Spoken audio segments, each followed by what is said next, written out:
he cannot determine why you have that red discoloration in the back of his brain. That's significant. We're saying that in Nolan Wells' situation, the narrative should not be it was an accident before there was an investigation. The narrative should not be the words of individuals who went on a boat to the island with him, but they came without him, but with his cell phone, and you don't investigate those individuals. We're not accusing anyone of anything other than the state of Mississippi and local officials. We're accusing them of being derelict in their duties. We cannot allow another individual, particularly a young black man's death, go uninvestigated. We have seen this happen over the years, not only in Mississippi, but across the country. It is unfortunate that our young people only seek to enjoy life. And as a result of participating in activities no longer have life. For the NAACP, we take this and many other cases serious because every person matters. This has been a difficult journey. Losing a child, it truly breaks your heart. It is a pain that is just, you can't measure it. Especially someone like Nolan, who brought so much joy and light and life to everyone. You don't find too many genuine people like him. So to lose that light at such a young age under these circumstances has been absolutely difficult. So, Dr. Roger Mitchell, board certified forensic pathologist, performed a preliminary report on the death of Nolan Xavier Wells. He conducted and presented this report on July 19, 2026. Preliminary report, second autopsy, death of Nolan Xavier Wells. Cause of death, undetermined. One word. That's what an 18-year-old's family got back after weeks of waiting, 2 separate autopsies, and a press conference in front of national cameras. Undetermined. Not drowning, not homicide, not an accident, ruled out and confirmed. Undetermined. As in, nobody official is willing to say, in writing, how Nolan Wells actually died. His father stood at a podium in Chicago this week and said something that's been sitting with people ever since.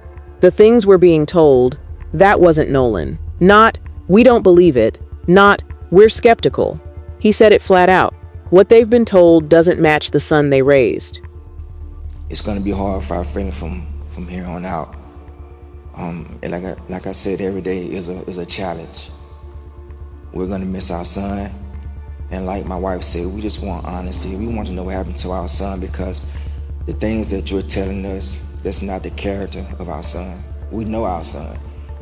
I understand, our children would do things that, that would kind of dumbfound us sometimes, but the things that we're being told, that wasn't Nolan. One detail in all of this hasn't gotten nearly the attention it deserves. By the time the family's own independent doctor got access to Nolan's body, his organs had already been removed during the state's official autopsy, the one the state still hasn't released to anyone. And we don't need government officials having to narrate it for you and me. We can see it for ourselves. Transparency. 2 exams, 1 body, and the second doctor had to work with what was left after the first exam was already done. If that sounds like it complicates everything, that's because it does. This week, civil rights attorney Ben Crump stood in front of the NAACP National Convention and delivered results that answered almost nothing, and somehow made this case louder than it's ever been.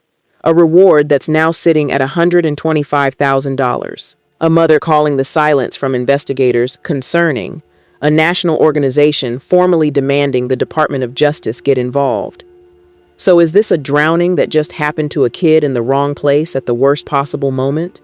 Or is undetermined the word people reach for when the real answer is something nobody wants to say out loud yet. We're going to walk through exactly what was said this week, what it actually means in plain language, and what's still sitting behind closed doors. Before we go further, welcome back to Dread Crimes. If you caught our first video on this case, you already know the basics of what happened on that island. If this is your first time here, don't worry, we'll get you caught up. Either way, hit subscribe now, because this case just took its biggest turn yet, and you don't want to miss what comes next. Let us know in the comments where in the world you're watching from. Let's get into it.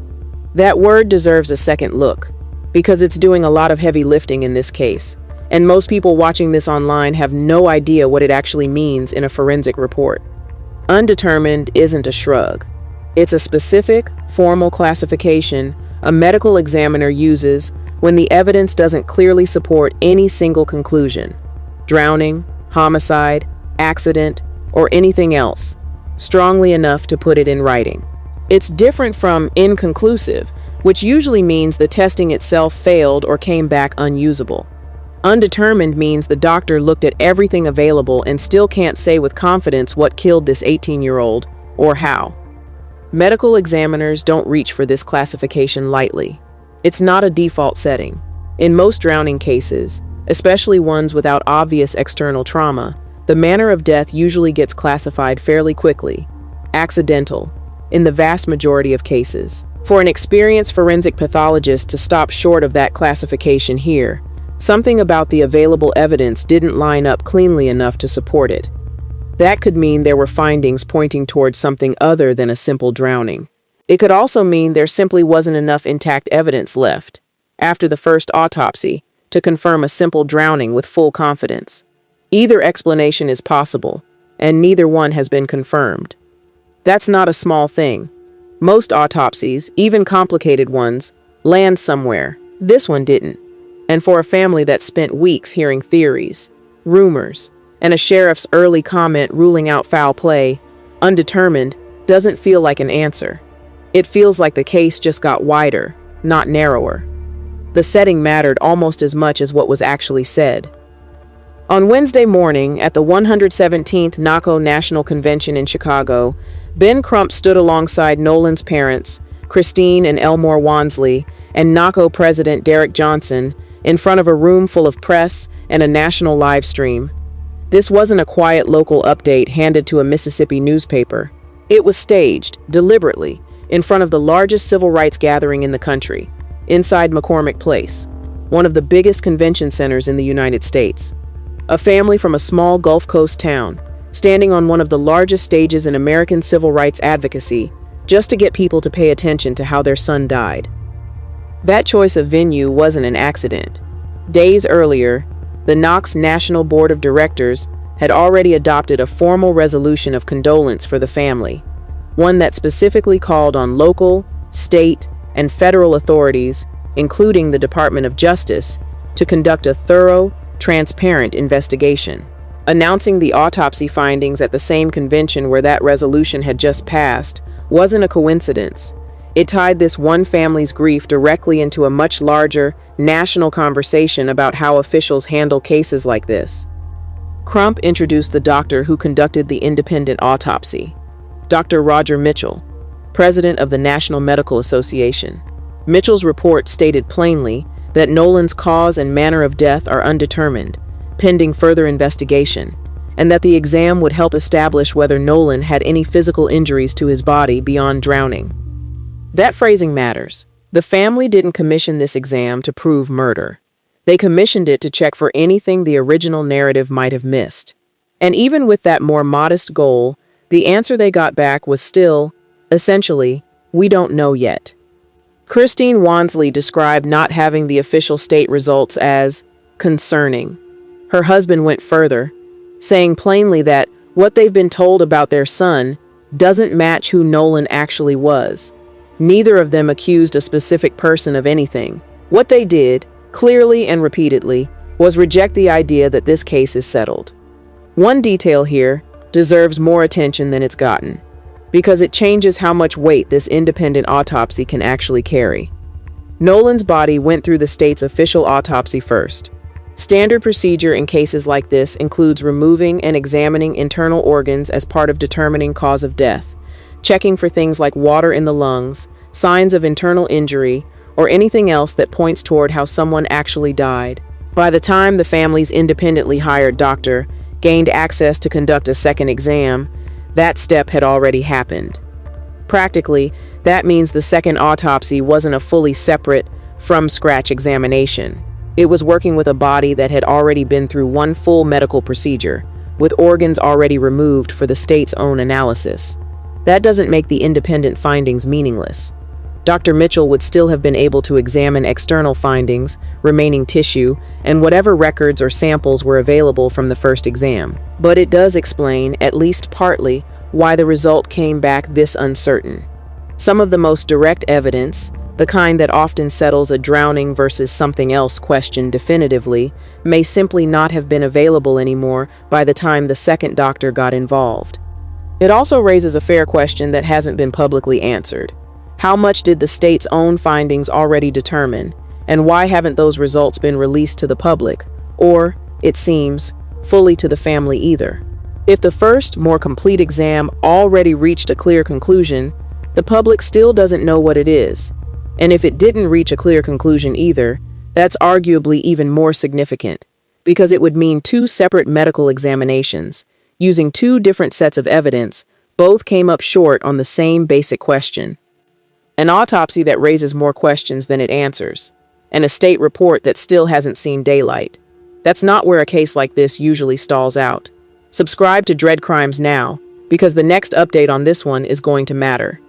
Let's be precise about where things actually stand, because it's easy to lose track with this much happening at once. There have now been 2 full autopsies performed on Nolan Wells. The state medical examiner completed its exam weeks ago. That report has not been made public, not to the media, and based on the family's own statements, not fully to them either. The independent exam, commissioned by the family and paid for by former NFL player Colin Kaepernick, has now been made public, and it came back undetermined. So the fuller, first conducted report is the one still sitting behind closed doors, and the partial, secondary report is the one the public actually got to see first. That's an unusual order for a case getting this much national attention. Normally, if anything, it would run the other way. A preliminary local finding released early, with a more thorough follow-up exam taking longer to complete and confirm. Here, the sequence has been flipped in the public's eye, even though the actual order the exams happened in was normal. The state went first medically. The independent doctor's findings just happened to reach the public first. It's part of why Christine Wansley used the word concerning instead of anything stronger. She didn't accuse anyone of hiding something outright. She said not knowing feels wrong, which, for a mother 2.5 weeks removed from burying her son, is about as measured a reaction as you could ask for. It would be easy for a grieving parent in her position to reach for stronger language.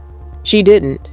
She used a word that leaves room for an innocent explanation, while still making clear that the silence itself is taking a toll.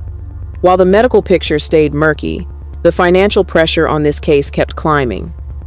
At Nolan's funeral, Reverend Al Sharpton announced a $50,000 reward through the National Action Network.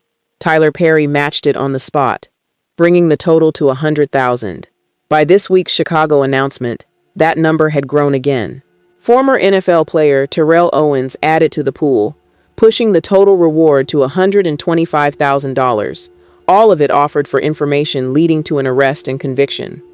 Sharpton's framing of it was direct. He was not on that island by himself, he said. Somebody saw something and knows something, so I didn't come to make money. I came to give money, stand up and tell the truth. He also addressed the sheriff's early comments head on, saying we can't have someone in law enforcement saying there was no foul play before there was an investigation. 3 separate public figures, from 3 different corners of American culture, a preacher, a filmmaker, and a former NFL star, choosing to personally fund a reward in a case that, legally, still doesn't have a confirmed cause of death. That's not typical. Most missing person or unexplained death cases don't attract this level of celebrity financial backing unless something about the public narrative has already convinced a lot of influential people that the official response isn't moving fast enough or isn't being honest enough on its own. $125,000 is a serious amount of money for a case that's still, technically, an open investigation with no named suspect. It's the kind of number that changes incentives. Somebody who saw something on that beach and stayed quiet, whether out of not wanting to get involved, not realizing what they saw mattered, or simple fear of a viral case, now has a very concrete reason to reconsider. Reward money doesn't manufacture evidence, but it does have a track record of loosening lips that official appeals alone never quite managed to. If you watched our first video on this case, skip ahead, you already know this part. If you're new, here's the short version of how we got here. Nolan Wells was 18, from Ocean Springs, Mississippi. On July 4th, he took a boat trip with friends to Horn Island, a barrier island reachable only by water, with no shelters, no facilities, and no cell service once you're actually out there. At some point that afternoon, around 3 p.m., he separated from the group. According to his friends, he chose to stay behind to talk with a young woman he'd met on the island, planning to catch a later ride back with a different group. About 30 minutes before the boat actually left, someone called a private towing company reporting the boat was taking on water. The recorded exchange includes the operator confirming everybody is on board, a detail that only makes sense if Nolan had genuinely already separated from the group by that point. GPS data shows the boat leaving without him at 4:31 p.m., with his phone still on board, left behind in a place with no way to reach anyone if something went wrong. A friend called the Coast Guard around 11 p.m. that night, but the sheriff's office didn't formally request Coast Guard assistance until roughly 13 hours after that first call, a gap that's never been fully explained. 2 days later, on July 6th, a park ranger found Nolan's body in the water near the island, and dental records confirmed his identity that same day. The friend's account has centered on Nolan choosing to stay behind, planning to catch a later ride with a different group. A young woman he reportedly spoke with that day has, according to Crump, given a different version of what Nolan told her, saying he planned to leave with his friends, not stay behind. Investigators have since interviewed roughly 60 witnesses, including the 3 friends who were on the boat, and the sheriff's office has said they're cooperating with the ongoing investigation. That's the foundation this autopsy news is landing on top of. And now you're caught up. Let's actually take on the question in the title, because you deserve a real answer, not just more back and forth. An honest read of Undetermined tells you this much. It does not confirm Nolan drowned by accident. It does not confirm homicide. It doesn't confirm anything happened to him beyond the water itself. What it confirms is that the evidence available to Dr. Mitchell, working with a body that had already been through one autopsy, wasn't conclusive enough to rule definitively in either direction. That's a real, technical limitation, not necessarily a smoking gun. There's a way to test what that result would actually take to look different. If Nolan had drowned with no other contributing factors, a straightforward accidental drowning, you'd generally expect an autopsy, even a second, more limited one, to find something consistent with that. Water in the lungs, no other significant trauma, nothing else standing out. An undetermined finding doesn't automatically rule that out. It's possible the evidence for a simple drowning was there, but got compromised by the order the 2 exams happened in, and Dr. Mitchell, being cautious and precise, wasn't willing to put a firm conclusion in writing without more certainty than what he had access to. On the other hand, undetermined is also exactly what you'd expect to see if there had been some kind of injury or trauma that the first autopsy already documented, but whose significance simply hasn't been made public yet, because that report hasn't been released. In that scenario, the independent doctor might not have had access to the specific findings that would explain what actually happened, only a body that had already been processed once, with critical evidence contained in a report he may not have fully seen. Both of those explanations are consistent with everything that's actually been said publicly this week. Neither one is confirmed, and that's the honest, if unsatisfying place this case sits right now. At the same time, it's fair to notice what undetermined doesn't do. It doesn't back up the sheriff's early comment that no foul play had been identified. If the state's own medical examiner had a clean, simple answer, an accidental drowning with no other findings, it's reasonable to ask why that report hasn't been released publicly this many weeks later. Withholding a completed, presumably straightforward report doesn't automatically mean something's being hidden. Autopsy reports can be delayed for entirely mundane reasons. Toxicology panels that take weeks to process. Internal review, coordination with an active criminal investigation that doesn't want details leaking before witnesses are fully interviewed. But it's also not what transparency usually looks like when a case has already drawn this much national scrutiny, and when a family is standing in front of knuckle cameras saying, in plain language, that they don't trust what they've been told. The most likely explanation, based on everything actually said this week, sits somewhere in between the two extremes people keep arguing about online. This probably isn't a deliberate, orchestrated cover-up in the classic true crime sense, the kind involving destroyed evidence or a conspiracy among officials. And it's also clearly not a case that's been fully, honestly resolved for the public, the way officials would like people to believe. It's a case where an official process moved slowly and quietly. A family lost trust in that process almost immediately, and by the time anyone tried to bring outside transparency into it, some of the evidence that might have settled things definitively wasn't fully available anymore. Whether that's negligence, bureaucracy, an overly cautious legal strategy, or something worse, is exactly the question this case still hasn't answered. And it won't, until that state autopsy actually sees daylight.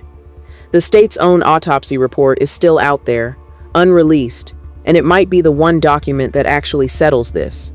When it drops, we'll be covering it here first. Subscribe to Dread Crimes so you don't find out secondhand. A few concrete things are still moving, even with this much uncertainty sitting at the center of the case. The state's official autopsy results are still expected to be released at some point, and when they are, they'll carry more medical weight than the independent exam did, simply because that first report was working with the body before anything had been removed. Whatever that report says, it's likely to become the single most important document in this entire case, more significant than any press conference, any reward, any viral clip from the beach that day. The Jackson County District Attorney has already committed to presenting the full case to a grand jury once the sheriff's investigation wraps up. That process doesn't need the state autopsy released publicly to move forward internally. Prosecutors and grand juries can review evidence that hasn't been shared with the press. But it does mean the eventual public release of that report and the grand jury's work are likely to intersect at some point, whether the timing is coordinated or not. And now, with the NAACP's formal resolution calling on the Department of Justice to get involved, there's a real possibility federal civil rights investigators could end up reviewing this case alongside local authorities, not just the FBI's current, more limited role assisting with digital evidence. A DOJ civil rights review is a different kind of scrutiny than a local grand jury.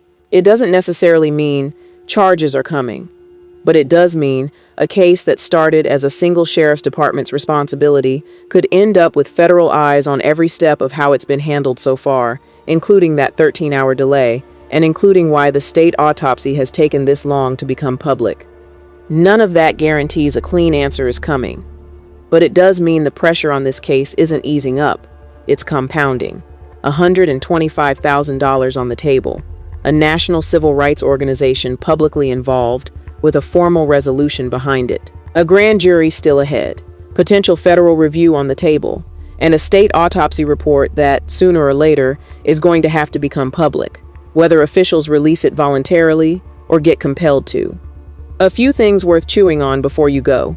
If the state's autopsy comes back with a clear, simple explanation, does that end the public's suspicion, or does the delay in releasing it mean people won't fully trust it either way, regardless of what it actually says? Does a $125,000 reward actually produce the witness this case needs, or does it just attract people looking to cash in on a tip that isn't real, the way big rewards sometimes do in high-profile cases? And if undetermined is genuinely the most honest answer science can give right now, is this family and this case ever going to get the kind of closure everyone's demanding, or is undetermined simply where this one ends up staying? There's also a longer question underneath all of this, one that goes beyond Nolan Wells specifically. How many cases like this exist without a filmmaker paying for the funeral, without a national civil rights organization adopting a resolution, without $125,000 on the table to get someone to finally talk? This case has resources behind it that most families in similar situations never get. That doesn't make the outcome here any less uncertain. But it's worth remembering that the amount of attention a case receives and the amount of truth it eventually produces aren't always the same thing. We don't know yet. Nobody does. That's exactly why we're staying on this one. If you want to be here when the state autopsy finally drops, or whenever the grand jury process moves forward, subscribe to Dread Crimes right now, and tell us in the comments what part of today's update surprised you the most. Thanks for watching.